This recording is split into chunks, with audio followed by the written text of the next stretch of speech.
What if I told you that the company you are watching this video on, whether it is on Windows, whether your browser is Edge, whether your files are saved on OneDrive, what if I told you that this exact company was once declared an illegal monopoly by the United States government, was forced into a court-ordered breakup, and watched its stock go absolutely nowhere for 14 years? And yet, the same company today sits at a market capitalization of over $3 trillion, making it one of the 2 or 3 most valuable companies on the entire planet Earth. I am Mano, and welcome back to MANO INVEST, where we break down the biggest financial stories in the world so that you can make smarter decisions with your money. Today, we are going deep on Microsoft, the full story, the founding, the monopoly, the decade of disaster, and the most extraordinary corporate comeback in the history of the stock market. Grab a coffee. This one is going to be worth every minute. Let us go back to 1975. The personal computer did not exist yet. The internet was a military experiment. Most people had never touched a computer in their lives. Into this world stepped 2 young men, William Henry Gates III, known to everyone as Bill Gates, and his childhood friend Paul Allen. Gates was 19 years old. He had dropped out of Harvard, yes, Harvard, because he believed with absolute conviction that the personal computer revolution was coming and that he needed to be there for it.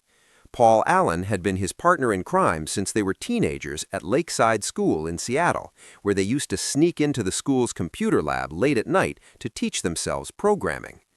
In January 1975, Allen saw the cover of Popular Electronics magazine featuring the Altair 8800, what was being called the world's first personal computer kit. He ran to Gates and said, "This is it. This is the moment." And Gates agreed. They called the manufacturer MITS and told them, falsely, because the product did not exist yet, that they had a working programming language for the Altair.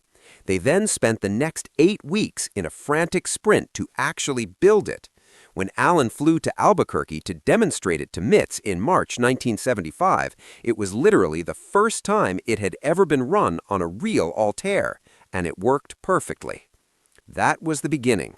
Microsoft, originally Microsoft with a hyphen, was incorporated on April 4, 1975 in Albuquerque, New Mexico. Gates held 64%. Allen held 36%. They had no office, no product, and no customers. What they had was ambition and a vision of a computer on every desk in every home. In 1979, they moved the company to Bellevue, Washington, near Seattle. By that point, they had 11 employees and revenue of just over $2 million, small but growing fast. And then came the deal that would change everything. In 1980, IBM, the most powerful technology company in the world at the time, was in a panic. The personal computer revolution that Gates and Allen had predicted was arriving, and IBM was late. They needed an operating system for their upcoming IBM PC. They came to Microsoft. Here is where Gates made the single greatest business decision of the 20th century. Microsoft actually didn't have an operating system, but instead of saying that, Gates told IBM he could provide one. He then went out and paid $50,000 to license an operating system called QDOS, Quick and Dirty Operating System, from a small Seattle company called Seattle Computer Products. Microsoft renamed it MS-DOS, Microsoft Disk Operating System, and licensed it to IBM. But here's the genius. Gates insisted on retaining the rights to license MS-DOS to other manufacturers. IBM, believing the hardware was the real business, agreed without fully understanding the implications. When IBM PC clones began to flood the market through the 1980s, made by Compaq, Dell, HP, and dozens of others, every single one of them needed MS-DOS. Every sale required a license from Microsoft. Gates had essentially made himself the landlord of the entire personal computer industry. He didn't have to manufacture a single piece of hardware. He just collected royalties from everyone who did. By 1986, when Microsoft went public on March 13, 1986, the IPO priced at $21 per share. The company raised $61 million. Bill Gates, at 30, became a paper billionaire overnight. Paul Allen, who had left Microsoft in 1983 due to health issues, also became a billionaire. Steve Ballmer, a Harvard friend of Gates who had joined Microsoft as Microsoft's first business manager in 1980, became extremely wealthy as well. And the stock just kept climbing. By 1993, Microsoft was generating revenue of over $3 billion annually. By 1995, Windows 95 launched to lines around the block. People actually queued overnight to buy an operating system. Microsoft was the most dominant company in the technology industry, and Bill Gates was the richest man on earth. Through the 1990s, Microsoft's dominance became suffocating. Windows ran on over 90% of all personal computers worldwide. Microsoft Office, Word, Excel, PowerPoint became the universal standard for business productivity. Anyone who wanted to work in a corporate environment had to use Microsoft products. There was no alternative. But it was the Internet that brought Microsoft into its biggest battle. In 1995, a young company called Netscape had created the world's most popular web browser, Navigator, and was threatening to make the underlying operating system irrelevant. If all your applications ran inside a browser, you didn't need Windows. Gates saw this threat clearly and responded aggressively. Microsoft built its own browser, Internet Explorer, and then did something that would haunt the company for a decade. It bundled Internet Explorer directly into Windows for free, making it impossible for computer manufacturers to sell Windows without also installing Internet Explorer. Netscape, which charged for its browser, couldn't compete with free. It was destroyed. This strategy worked brilliantly commercially, but it attracted the attention of the United States Department of Justice. In May 1998, the DOJ, along with 20 state attorneys general, filed the most significant antitrust case since the breakup of AT&T.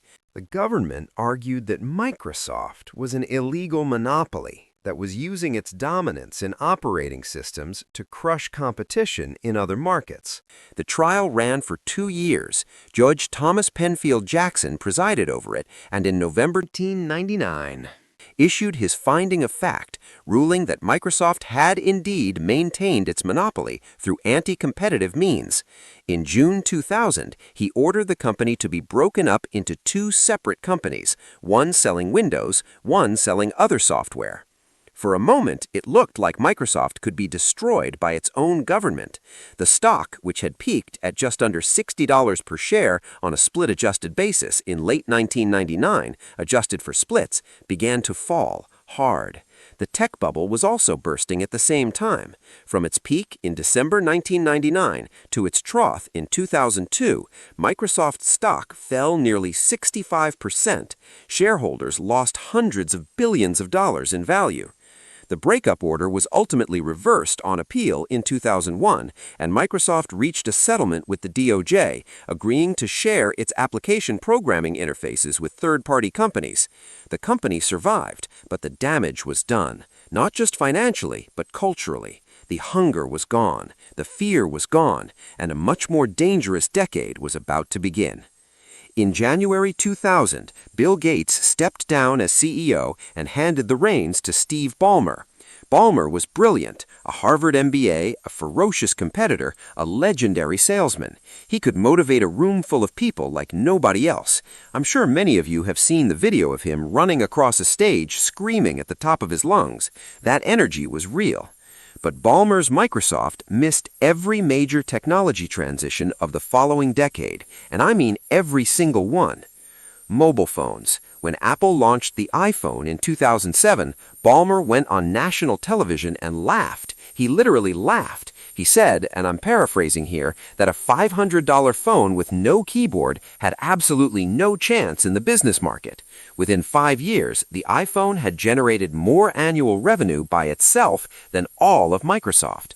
Windows Mobile and Windows Phone combined never reached more than 4% global smartphone market share.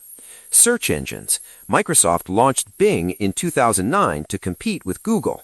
Bing cost Microsoft billions of dollars every year in losses and still commands less than 5% of global search market share in most regions. Google processes over 8.5 billion searches every day. Bing is a footnote. Social media. Microsoft had the opportunity to acquire Facebook in its early stages. They passed. They acquired Aquantive, a digital advertising company, for $6.3 billion in 2007 and wrote off the entire amount as a loss in 2012. They acquired Nokia's mobile division for $7.2 billion in 2013. They wrote down $5.8 billion of that within a year. It was a catastrophic capital destruction. The stock price tells the whole story with brutal clarity. On December 30th, 1999, Microsoft stock closed at just under $59 per share on a split-adjusted basis. On January 1st, 2000, 14 years later, Microsoft stock was trading at approximately $37 per share. 14 years, zero return. In fact, a negative return. If you had invested 1 lakh rupees in Microsoft stock on January 1st, 2000, you would have less than 70,000 rupees by 2014. That's the Ballmer decade in one sentence. Meanwhile, Apple's market cap had surpassed Microsoft's in 2010 for the first time since 1989. Google had grown from nothing to a company worth $300 billion. Amazon was building AWS in the background. The entire technology industry was being reinvented around mobile and cloud computing, and Microsoft was standing still. In August 2013, under enormous pressure from shareholders, Steve Ballmer announced he would retire within 12 months. The stock jumped 7% on the day of the announcement. That reaction from the market says everything you need to know about investor sentiment at that time. On February 4, 2014, Satya Nadella became the third CEO in Microsoft's history.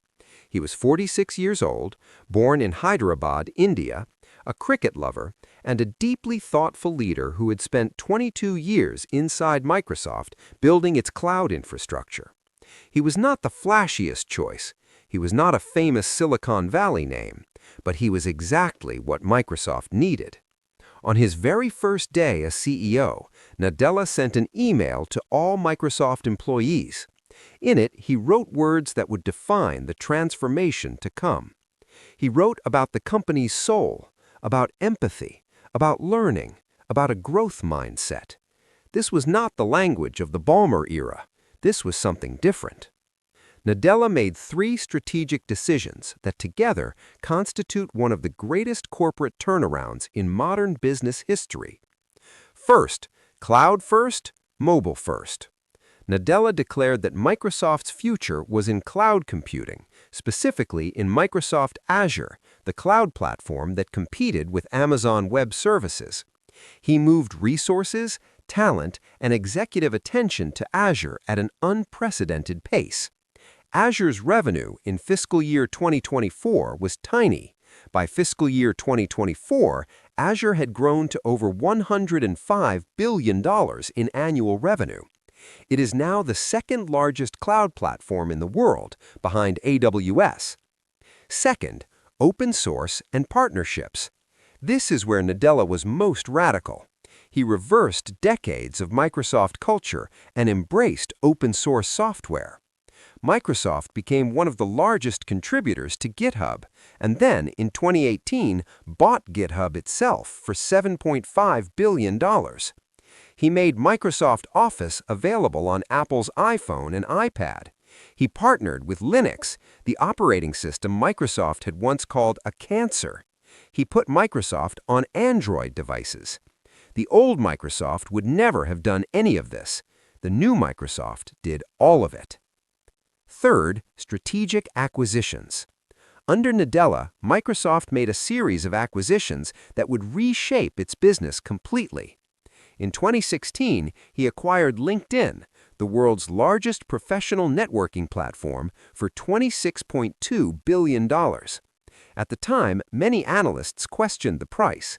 Today, LinkedIn generates over $16 billion in annual revenue and is the #1 platform for professional recruiting globally. He acquired Nuance Communications in 2022 for nearly $20 billion, giving Microsoft deep capabilities in healthcare artificial intelligence. He attempted to acquire Activision Blizzard, the video game giant behind Call of Duty and World of Warcraft, for $68.7 billion, which finally closed in October 2023 after an 18-month regulatory battle, making it the largest gaming acquisition in history. The stock market's response was immediate and extraordinary.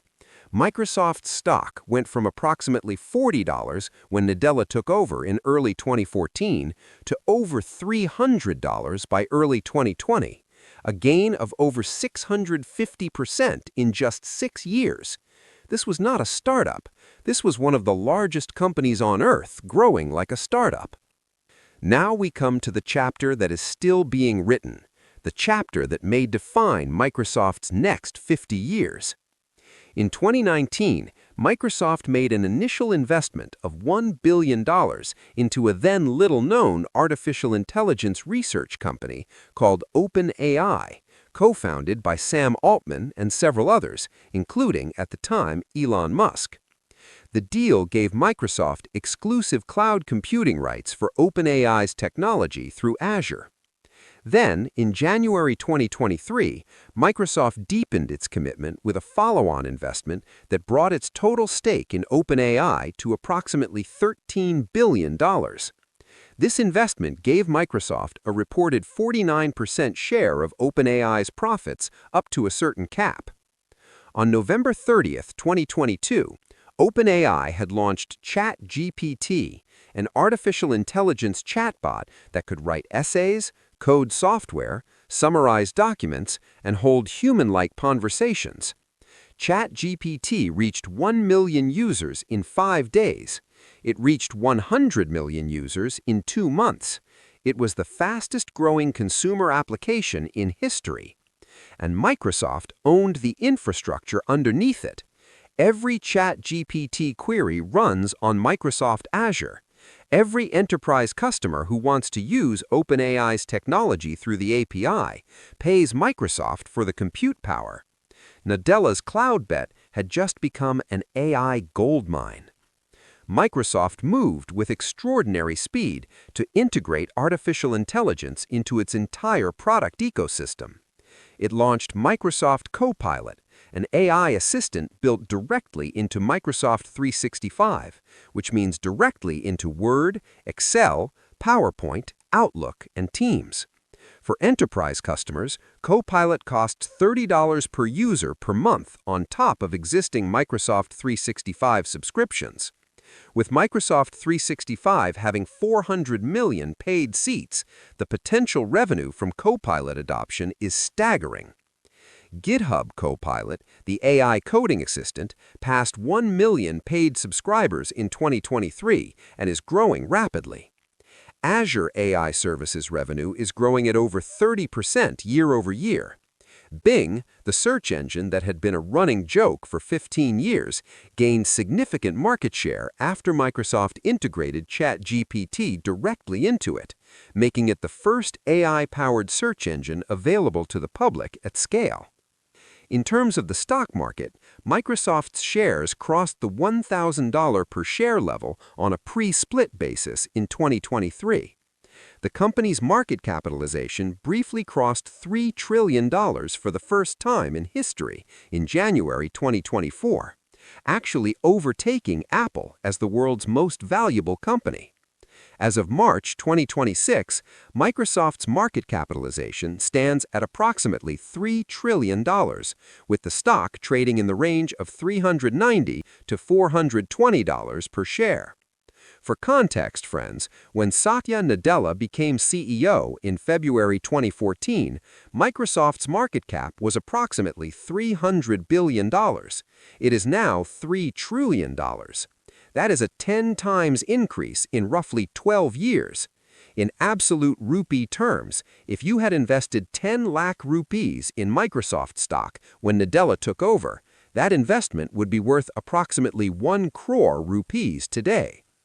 Let us talk about the actual numbers, because this is MANO INVEST, and we don't do vague here. In Microsoft's most recently reported fiscal year 2025, ending June 30th, 2025, the company generated total revenue of approximately $279 billion. Net income was approximately $102 billion. That's a net profit margin of roughly 36%. Think about that for a moment. For every $100 Microsoft earns, it keeps $36 as pure profit. That's an extraordinary business. Breaking down the revenue, Microsoft operates in 3 major segments. First, Intelligent Cloud, which includes Azure, SQL Server, Windows Server, and GitHub, generated approximately $135 billion in fiscal year 2025, making it the single largest revenue segment and the fastest growing. Azure alone accounts for the majority of this, growing at approximately 20 to 22% year over year. Second, Productivity and Business Processes, which includes Microsoft 365 subscriptions, LinkedIn, and Dynamics business applications, generated approximately $90 billion.